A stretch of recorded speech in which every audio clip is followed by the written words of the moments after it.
presentation so far. I'm a writer for an advertising agency here called Counterpart. And I've been in love with James Bond since I was a kid. And in more recent years, I've also loved the history and culture of cocktails. And I found out that these two interests of mine intersect in a rather unfortunate way. I've found out that this guy, James Bond, doesn't know jack squat about cocktails, as smart and cunning as he may be. And that, paired with his popularity as a character, has led to the death, in my opinion, of the martini. It's one of the oldest and most storied cocktails ever.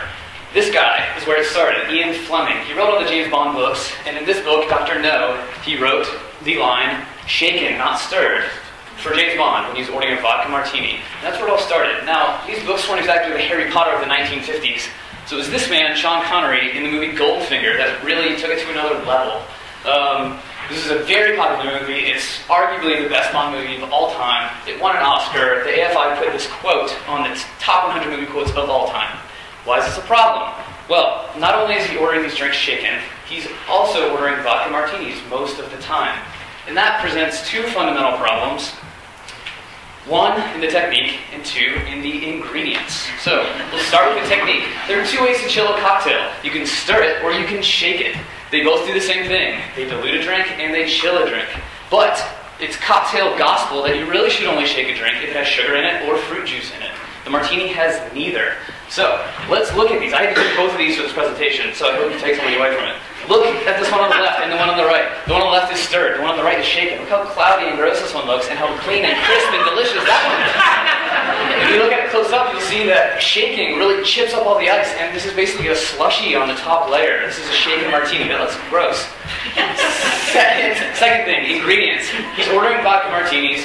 James Bond says this in over 20 of the films, and for over 3 decades, people have come to believe that vodka belongs in a martini, when by definition, a martini includes gin. Why is this a problem? Well, vodka is a tasteless spirit. Literally, the better vodka is supposed to be, the more it tastes like nothing. So, that's why I equate the vodka martini to the veggie burger of the cocktail world. It looks like a martini, but it's lacking something serious in the taste department. So, the more people drink tasteless cocktails, we end up with stuff like this, because they into the drink. It started innocently with citrus and berry vodkas. Now we have stuff like marshmallow cake and chocolate whipped cream vodka. This is terrible. If that's not the death of something, I don't know what it is. But this is easily remedied. With some simple ingredients and a really easy technique, you can make an awesome cocktail, and you can bring this drink back from the dead and to life to where it belongs.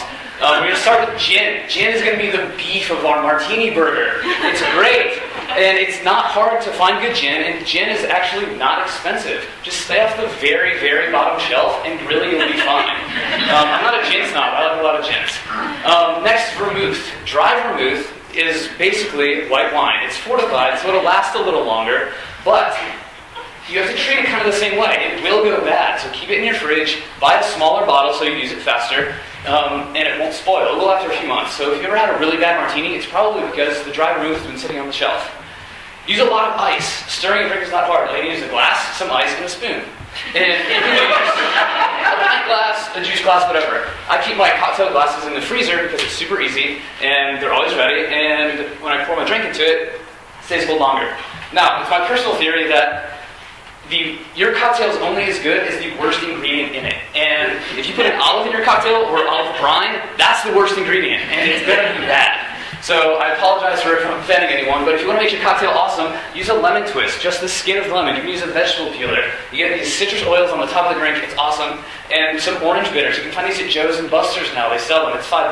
They're easy to find, and they make all the difference in a dry martini. And that's it. That's all it takes to make a great dry martini. So next time you're at a bar, you order a martini, ask for it stirred, make sure it's made with gin, and hopefully together we can bring this drink back from the dead where it belongs.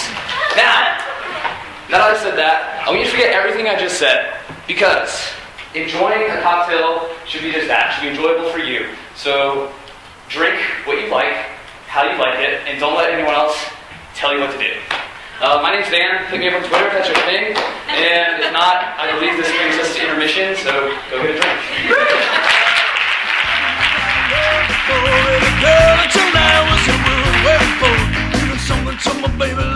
can't believe. Got me holding